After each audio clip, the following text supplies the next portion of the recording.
Welcome back to the Weekly Watch Report, where we talk about the things we watched this week. Weekly Watch Report on Monday. Weekly Watch Report remix. on Monday. Weekly Watch Report on Monday. Yeah.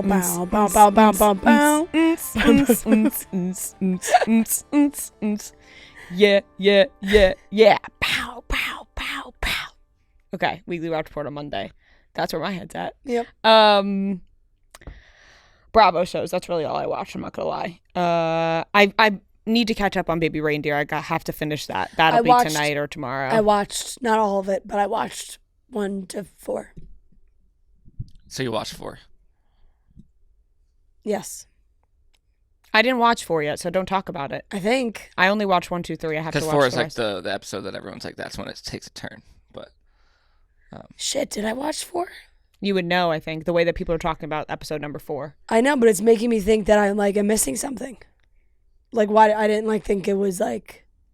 Maybe you only watched 1, 2, and 3 because there was the warning before episode 4. Do you remember seeing that? Oh no. Okay. I didn't watch 4. Yeah.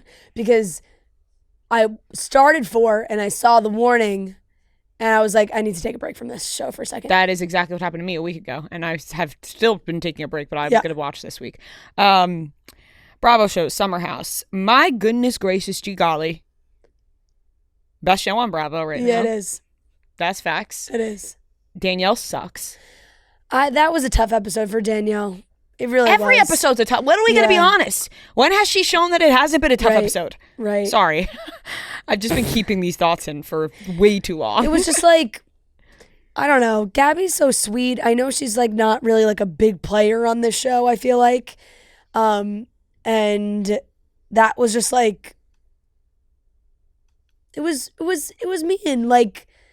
Danielle just, clearly they had all been drinking. So Danielle was just whatever. I don't care if I made her cry. Blah, blah, blah. Basically, if she's crying because of me, that's stupid. It's okay, well, she is. So adjust accordingly.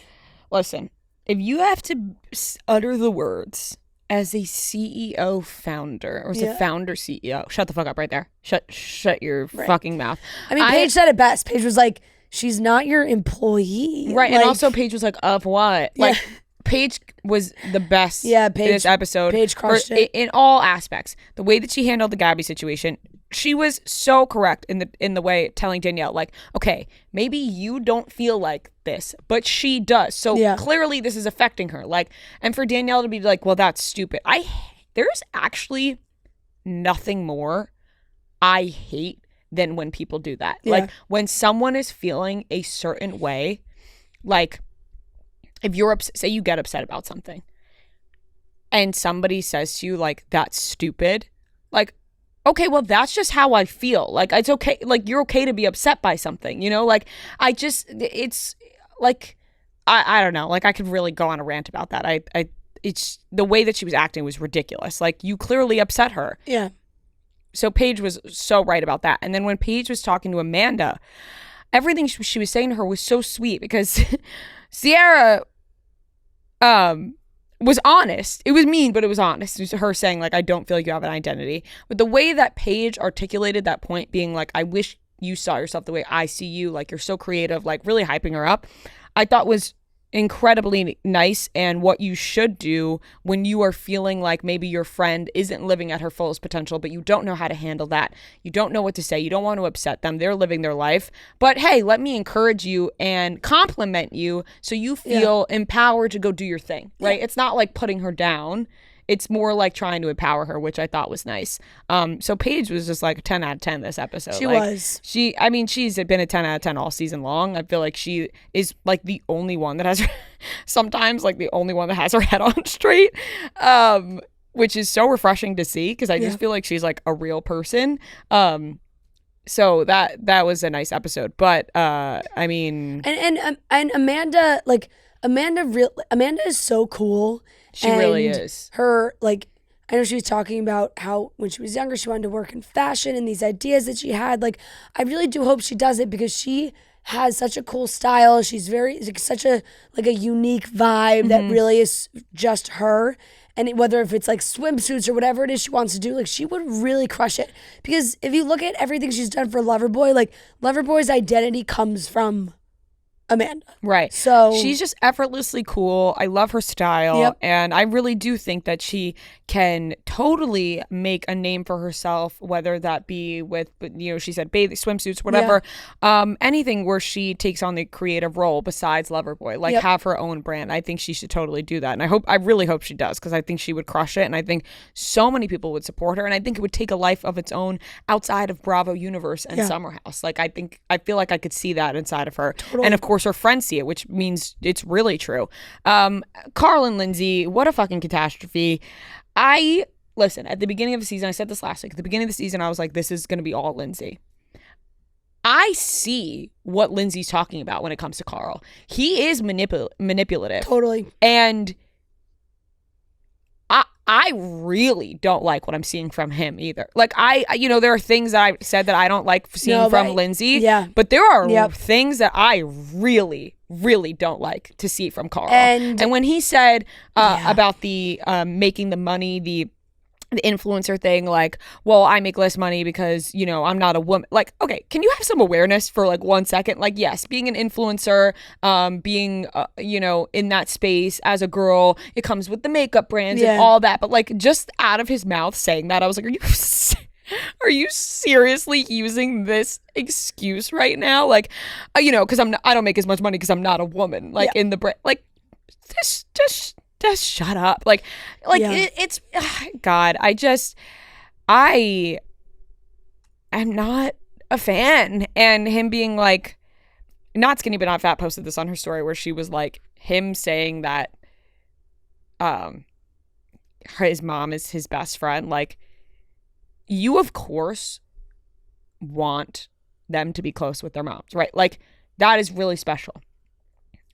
But to say, like, it's the way he like goes about it. Like, I think like not skinny but not fat posted on her story because she has a son, and she was like, I don't know how to feel about this, because like on one hand, like, oh, I think that would be so sweet if my son said I was his best friend, but I also don't think I want that for him, like, as a grown man, right?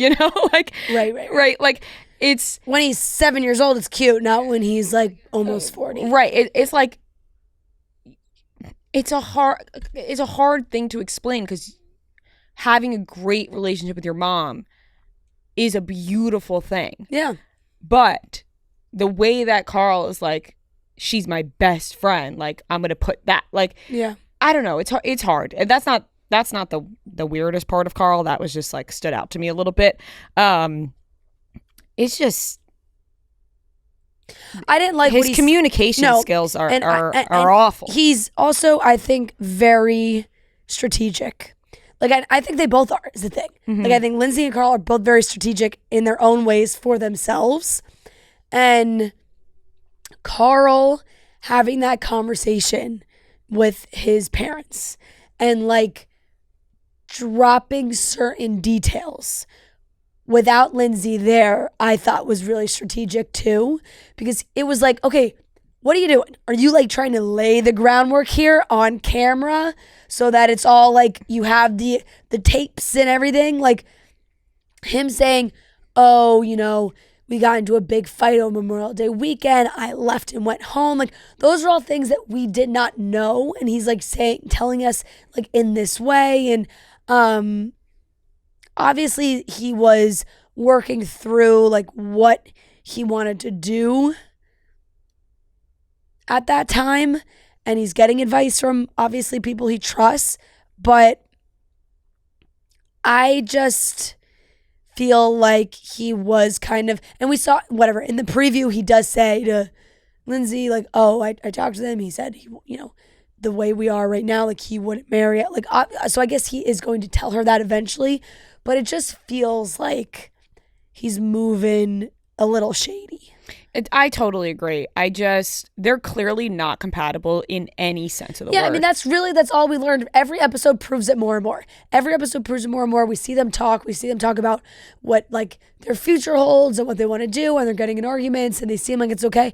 And then at the end of the day, it's like, I just don't think they're compatible as a couple. Right, and I'm also like, why would, like, watching this, I'm like, why would Lindsay even want to marry him? Like, there are clearly things she does not like about, like, at this point, I think Lindsay was probably just settling because she wanted to marry she wanted to move on to the next phase. And it's like, you clearly don't even like a lot of aspects about Carl. So you should actually not even want to marry him either. But I feel like they just got wrapped up in this whole thing. I mean, even Kyle was like, hey, you probably should have had some of these conversations before you got engaged. Like, Carl's like, yeah, I guess I didn't really realize that Lindsay, like, wants to be, at home, like, wants to be a stay-at-home mom.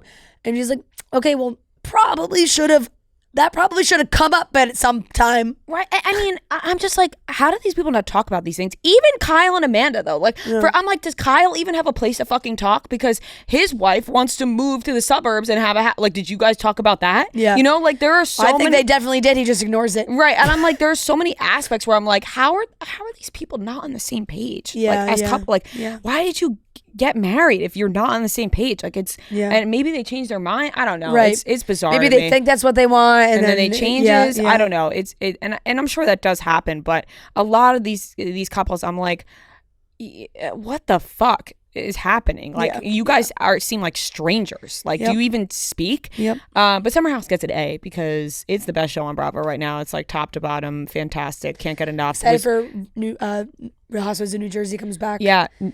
Jersey comes back, and I was so excited to have Summer House waiting for me to watch when I got home on Sunday. I was like, boom, sit on the couch with my mozzarella and watch Summer House. And so that was great. I didn't watch The Valley. I did watch Vanderpump. Major Sheena and Sandoval fight, and it was just bizarre. Okay, because I do feel bad in some ways because we know that Sheena is dealing with like OCD, right? And she talked about that, which can be crippling. Like, it can take over your brain, and it's not. I feel like people think OCD is just like, I like things clean. Like, that's not what it is. No. Like, there's so many different types that, like, clearly hers are like, I don't know exactly what she has, but I'm saying like, it seems like it's sort of like a, she plays these scenarios in her head over and over again, and kind of ruminates over them. But when she's yelling with Sandoval and she was like, how do you think this affect me? Now I have to worry about Brock and Lala. I'm like, yeah. I understand that maybe that's how her brain is working right now, right? But at the same time, absurd to be comparing the two situations. Like, that's something you should probably, like, talk to somebody about, and, like, yelling about it with Sandoval while Ariana's around. It's like, okay, this shouldn't be about how now you're nervous that your husband's gonna cheat on you with your best friend because, like, I don't know. I don't know if she, like, maybe necessarily communicated it the best way, obviously, because they were fighting. But I do understand where she was coming from, in the sense that, like, maybe she's not actively nervous about it every day, but because of what went down, the thought that, like, well, it could happen, like, creeps in a little bit more, because before that you're like, oh my God, no, never, my best friend, like, that would never happen, but when it happens to somebody so close to you, like, if that happened to one of my best friends, I would totally look at my relationship and be like, fuck, like, if it could happen to them, crazy, right? I feel like, but it's just, it's the way that the Sheena, screaming, being like, you know how this affects me, and it's like, It's just the way it's relayed. Time has passed now, and it feels like now multiple episodes we're getting of Sheena kind of, like, turning the scandal more in a direction that's, like, about herself. Right. And So- I think it's just being relayed. Because like you said, that's that, I think the way you said is like, shit. Like if Sheena was like, damn, like, it makes me like, but when she's screaming, being like, do you know how this affects me? It's like, it makes her think she's staying up all night staring at the ceiling, being like, oh my God, like, what if Brock and Lala are sleeping together? Right. And like, and then the way that they cut the episode to like Brock, the husband thing, Yeah. like with Lala. I was like, oh, this is some shady editing right here. Yeah, totally. Because I don't think Lala meant any. Like, I don't think Lala was making that joke to Brock. I think No, Brock no, just no. made that joke to Yeah, Lala, yeah. and then they panned to Sheena. But yeah, I mean, we knew what this season of Vanderpump was going to be, and we've talked about it every week. So Vanderpump gets a C from me. You have far too much Jax across the board. Like, Jax was in the episode of Vanderpump, and then also, like, the Valley was very Jax-centric, launching this new product that he was having. But this, like, the drama on the Valley is so ridiculous. Like, it's good, it's entertaining, but it's just, like, Kristen really cracks me up. Because she's just one of those reality TV people where it's like, she's on camera, she's on a mic. She's like, oh, like, I haven't said anything because I'm just like, I'm protecting her. I'm such a good friend. But like, you're saying that on camera so we all know something happened. And then, whatever she says, that what happened. And she's like, I'm not going to be the one to bring it up. I'm not going to be the one to break. They get all into a huge big fight. She brings it up. Everybody, it was ridiculous. Wait until you watch the episode because it also just happened like within the hotel of the Mondrian as well. So it was like they were inside the hotel. Mm-hmm. Every time I see the Mondrian on these shows, it cracks me I know, up.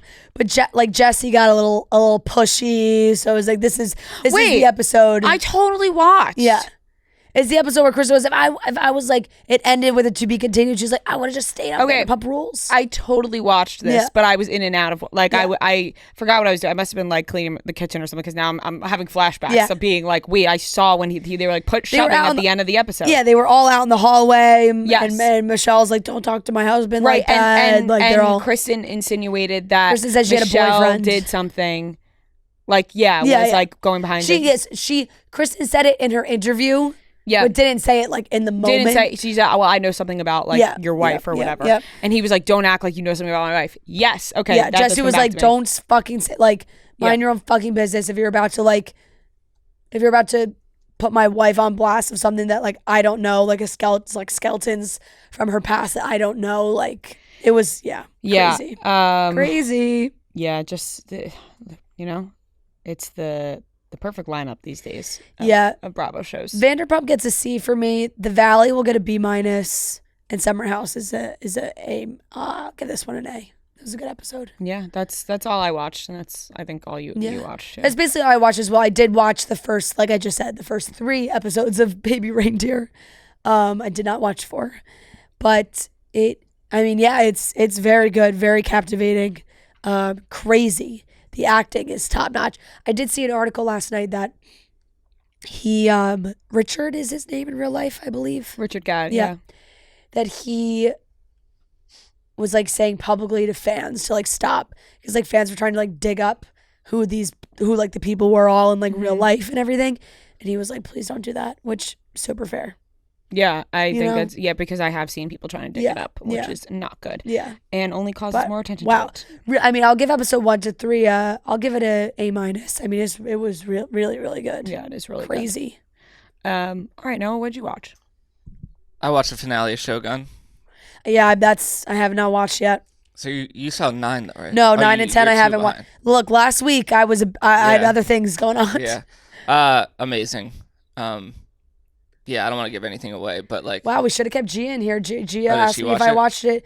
watched the end. She said she hated it. really? She did tweet about that. Yeah. No, I liked it. Yeah. Yeah, I don't want to give anything away. Yeah, please don't. But I liked how they wrapped it up. Well. And I'll give it an A. I watched the show Sugar with Colin Yep. Farrell. That's the Apple episode TV one. 5, yeah, Apple TV. Great show. I'll give that a B+. Highly recommend. I saw Challengers. Oh, how was it? Gel. I want to go see. Same. It was really good. Oh, maybe I'll do that this week. Yeah, I really want to go see Yeah. it. I think going into it, the reviews are like insane. Like Yeah. it's like a 97 or something. I was like, okay, this. But I feel like the internet reaction has been kind of like all over the place. Yeah. I haven't seen the internet reaction. I only Yeah. saw the like 97 whatever on Rotten Tomatoes. Yeah. So I went in like obviously expectations are high, and I like tennis. I like I'm trying to think of like any tennis movie that I've seen I've liked. Mm-hmm. But I think that kind of like my initial reaction was like, oh, well, this isn't as good. Like, this isn't as good as everyone said. It's a great movie. But then the more I thought of, and I also have to say that I had to pee so badly for the last 30 minutes of the movie that I think that actually like affected. I need to rewatch it. You're probably thinking, right, because I like was like, it's hard to enjoy the moment like that. It's not a long movie. It's 2 hours and 10 minutes. But I'm like, I don't want to leave, but I don't want to miss something. But I can't stop thinking about having to go to the bathroom. Mm-hmm. But it was really good. I'll give it an A-. I want to rewatch it, but just like the editing and the way that the structure of the story was interesting. There's a lot of bouncing around different times. Like you're like in the present, you're in the future. Like it's going back and forth a lot. But I like it. And yeah, I'll give that an A-. I watched Under the Bridge, episode 3. Riley. I gotta start that too. That is Hulu? That's on Hulu, yeah. I'll give that a B+. And then I just rewatched One Always Sunny episode, the the restaurant one where they're all eating at the restaurant. That one's so fucking funny. It's so funny. That's a great episode. Yeah, I'll give that an A. But that's all I watched. I did watch The Princess Diaries 2 on the flight home from Miami. And let me tell you something. I could not have timed it better. The plane was landing.